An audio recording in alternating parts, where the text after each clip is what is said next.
Jadi terima kasih Cesa. Jadi ketika saya kuliah, saya memang sudah menentukan pilihan itu saya ingin jadi pengusaha. Kalaupun saya bekerja, nanti suatu saat saya bisa membuka peluang kerja juga untuk orang lain. Nah, jadi niat awalnya seperti itu. Sehingga ketika kuliah itu kita sering mengikuti kuliah kewirausahaan, ya, yang mana di IPB itu mungkin dikatakan hampir setiap 3 bulan sekali ya ada kuliah umum kewirausahaan, di mana menghadirkan top manajer lah, ya, baik dari alumni sendiri maupun di luar alumni. Sehingga ketika itu memang saya termotivasi saya nanti akan jadi pengusaha. Nah, walaupun awalnya mungkin bekerja, tetapi nanti membuka peluang kerja untuk orang lain. Kemudian juga saya teringat dalam Nabi sampaikan, satu ya kan ada apa ya, 9 dari 10 rezeki itu adalah dengan berdagang. Makanya ketika saya tamat, ya kan, kemudian saya tidak ingin tinggal di Jakarta, walaupun ketika itu ada peluang-peluang untuk bisa bekerja di Jakarta, tapi saya nggak betah dengan kondisi macetnya, ya kan, pagi-pagi pergi kemudian pulangnya baru udah malam gitu kan. Saya nggak pingin terjebak rutinitas seperti itu. Dan ketika kuliah, saya juga sudah belajar di kantor orang tua gitu. Nah, kebetulan almarhum papa, beliau baru meninggal lebih kurang 38 hari yang lalu lah. Beliau adalah seorang developer. Jadi ketika orang-orang pergi berlibur, saya ketika libur belajar di kantor. Belajar di kantor papa tanpa sepengetahuan beliau gitu. Keinginan sendiri, bertanya sama karyawan, dan saya melihat ini peluang properti ini kedepannya bagus, karena bisnis yang merupakan kebutuhan pokok yang dibutuhkan setiap orang, ya. Pertama ini pasangan muda gitu. Maka atas dasar itulah, ya. Tapi ketika itu orang tua nggak bisa terima, maksudnya udah kamu jangan kerja jadi developer, kamu cari kerja tempat lain, karena kondisi itu ketika itu mah kondisinya dalam keadaan krismon ya. Tahun 98 99 itu kan harga jual rumah tidak seimbang dengan biaya produksi. Betul. Bahkan kondisi perusahaan ketika itu minus. Maka papa tidak setuju, almarhum papa tidak setuju. Akhirnya ketika itu pas saya pulang, masukkan lamaran ke Bank Nagari, kemudian ke Trakindo, kemudian ke TP5 Pekanbaru ketika itu. Di Pekanbaru. Tahun 99 itu. Dan kepanggil ketiga-tiganya di Bank Nagari, terima sebagai di manajemen trainee lah, di KPA namanya, kredit koperasi primer untuk anggotanya. Ketika itu untuk sawit. Saya ditempatkan di Damas Raya. Kemudian terima juga di Trakindo, tapi tidak di manajemen trainee, dari bawah kan. Dan lowongan yang di PTP5 itu sampai tes terakhir, ya, akhirnya gugur. Akhirnya alhamdulillah saya putuskan ambil di Bank Nagari. Wah, ternyata kalau kita lihat latar belakang dari sosok Pak Mel mempunyai privilege yang luar biasa juga di masa kecilnya, dengan orang tua yang juga orang developer. Tapi menariknya Pak Mel malah memilih emang dari nol sekali belajarnya ya Pak Mel. Iya, betul. Jadi gini Cesa, saya pernah membaca sebuah artikel tanggung jawab seorang anak ketika kecil, seperti merapikan kamar, kemudian membersihkan tempat di sekitarnya, akan berpengaruh ketika dia besar gitu. Dari hasil penelitian itu, anak-anak yang biasa dari kecil dia terlatih untuk merapikan kamarnya, kemudian ketika diberikan tugas, taruhlah misalnya menyapu halaman gitu, ini tugas dia setiap pagi misalnya.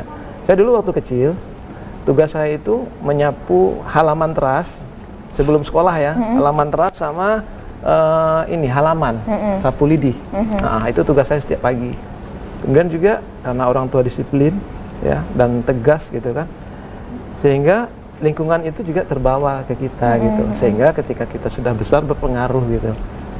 Dan juga lingkungan dunia usaha di sekitar kita itu juga membentuk kepribadian kita gitu loh. Berarti berkaca dari parenting almarhum papa dan juga mama berarti ya Pak ya? Iya betul. Jadi sedikit bercerita tentang orang tua. Beliau adalah sosok pekerja yang kerja keras. Beliau ulet, ya kan. Kemudian mengajarkan kedisiplinan kepada anak-anak, mengajarkan tentang pentingnya kejujuran, jangan pernah makan hak orang lain gitu. Perlunya sebuah integritas gitu kan. Itu diajarkan kepada anak-anak. Maka alhamdulillah dengan didikan beliau, ya kami ada berlima semuanya. Ya. Alhamdulillah ya mungkin untuk ukuran kacamata dunia ya Allah berikanlah sedikit dunia gitu. Tapi kalau kacamata agama, wallahualam, Allah yang tahu dengan kita ya sebagai pribadi masing-masing ya gitu. Ya yang namanya sukses itu kan orang mempunyai definisi masing-masing, ya kan? Kalau definisi untuk sukses dunia, ya ukuran orang banyak uang, ya kan, punya rumah, ya kan, punya mobil, punya usaha yang banyak. Betul. Tapi kalau kesuksesan ukuran agama kan tidak seperti itu, ya kan? Dalam bahasa Al-Quran itu, wa may yuti'illaha wa rasulahu faqad faza fawzan azima. Siapa yang taat kepada Allah dan Rasulnya, sungguh itu merupakan kebahagiaan, kejayaan dan kesuksesan yang besar gitu. Iya betul. Ya. Jadi ketika seseorang punya dunia dan tidak taat kepada Allah, maka secara agama dia tidak sukses gitu. Karena nanti apa yang dia dapatkan pasti dia akan tinggalkan gitu. Nah, kembali tadi ke didikan orang tua tadi, ya alhamdulillah ketika kita dari kecil, dari SD, SMP, SMA, ya Allah berikan kelebihan lah gitu kan, dapat juara umum. Dan satu hal yang saya ingat adalah